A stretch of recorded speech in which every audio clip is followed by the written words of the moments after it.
There have been other battle lines drawn in Plaquemines. 70 miles south of New Orleans is Fort Jackson. Built in 1822, its 20-foot thick red brick walls have stood witness to an epic Civil War battle that would eventually lead to the fall of the South's greatest city. It still stands today on the banks of the river at Plaquemines Bend. This giant bend in the river right out here is the reason why the forts were here. Because in the day of sailing ships, they had to slow down, and a good sailor will always know you got to tack your sails to be able to catch the wind and keep going. When those vessels slowed down, then these forts could shoot at them. It's amazing how well built this place is and what it's been through. It's unbelievable that this place survived. Starting on April 16, 1862, and continuing for 7 days, the Union Navy bombarded the Confederate-controlled Fort Jackson, but failed to silence its guns. It was a very strategic event during the war between the states. This is probably one of the most important locations in the entire war. Early on the morning of the 24th, Flag Officer David Farragut, the man who is quoted as saying, "Damn the torpedoes," successfully sent his ships north past Fort Jackson to New Orleans.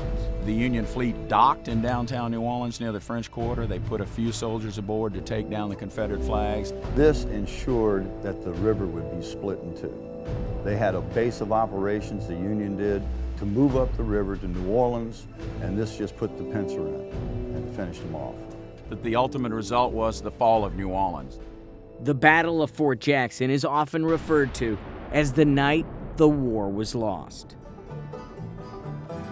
I got a home in Tennessee. Sail away, ladies, sail away. That's the place I wanna be. Sail away, ladies, sail away. Don't you rock 'em down. Every year around the anniversary of the battle, the fort's history comes to life with an invasion of hundreds of reenactors. As a kid, my dad would drag me to every historic site possible. If it had a plaque, we were there. But now, it was my turn, and he loved it. As a tourist and one who has read a lot of the Civil War journals, Fort Jackson really comes alive with this particular weekend. The artillery exhibitions, the people who are in costume, there's a passion which really makes visiting this area a real special event. We can come in here and put on a real good show for the spectators, and not only them, but ourselves. If it was showtime, I wanted to be part of it. So I enlisted in the 1st Louisiana Light Artillery and learned the ropes of cannoneering. Fire!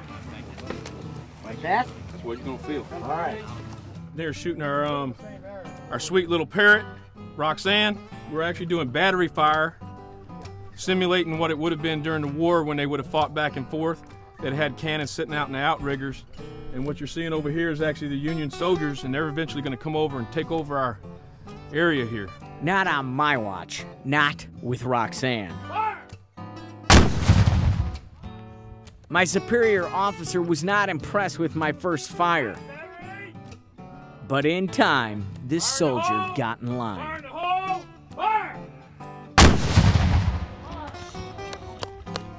When the smoke cleared, there was only one more dirty deed that I need to accomplish before earning my stripes. So I put this on here? Now rub it on your face. It's not. He didn't get enough powder. Here. No. Don't stick it back down. Stick it back in the bucket. Oh no. Clean. How about that? That's good. That's all right. He's initiated. I'm initiated. I'm a powder face. There you go. Gentlemen, thank you. You're welcome. Congratulations. You're a cannoneer now. I'm a cannoneer. You come back, sir. I think we would have won if I was doing a cannoneer this time. We might have won then. We would have definitely won if he was our cannoneer. He did very well. Not even television can rewrite history, but at Fort Jackson's annual reenactment, you may be able to relive it. It's a tribute to the people here who are trying to portray that type of historical event and the people that participated. There's a real sense of history, which I think tourists pick up very, very readily.